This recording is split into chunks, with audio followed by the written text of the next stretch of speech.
lakini nataka tu kusisitiza mambo makubwa matatu kwenu nyinyi kama wauguzi. Kwanza, tunatakiwa tujue kwamba uuguzi ni taaluma, na ni taaluma ambayo tunatakiwa tujivunie kokote tunapokuwa. Na ninaposema ni taaluma na ni taaluma ya kujivunia, ninamaanisha kwamba sisi wauguzi tunafanya kazi ya kipekee, na tumekuwa mstari wa mbele usiku na mchana katika kuhudumia wagonjwa.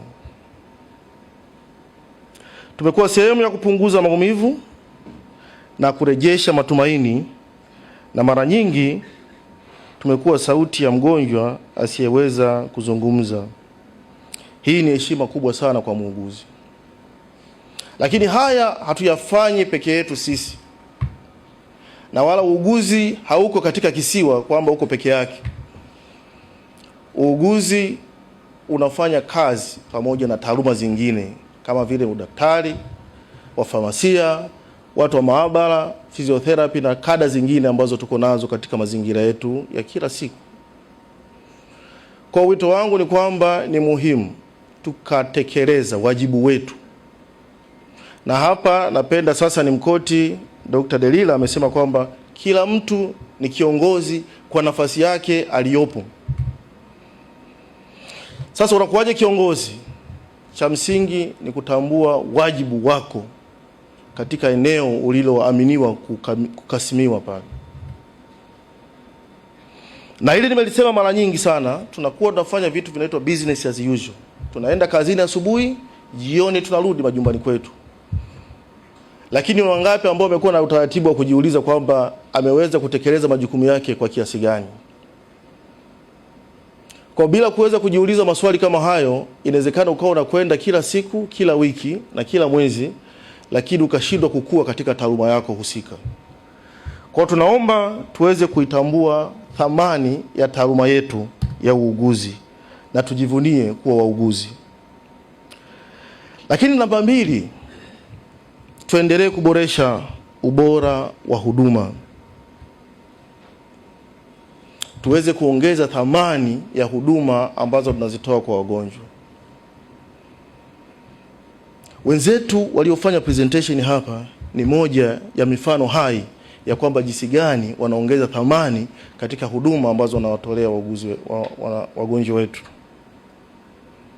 So hii ni muhimu sana kwa kila muuguzi kwa nafasi yake aliyopo kuhakikisha kwamba anafanya kazi kwa weledi, lakini kujiuliza kwamba kuna changamoto ipi katika utoaji wa huduma za kila siku anazozitoa, na vile vile kuongeza ubunifu ili kuweza kuleta tija katika kazi tunazozifanya.